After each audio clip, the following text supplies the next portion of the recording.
உன்மடியில் நான் உறங்க கண்ணீரண்டும் தான் மயங்க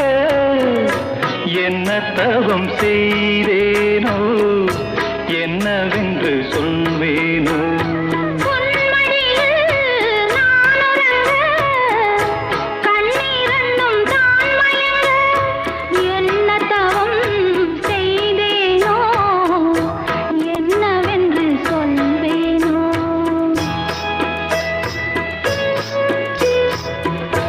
ஏழ் பிறப்பும் இணைந்திருக்கும்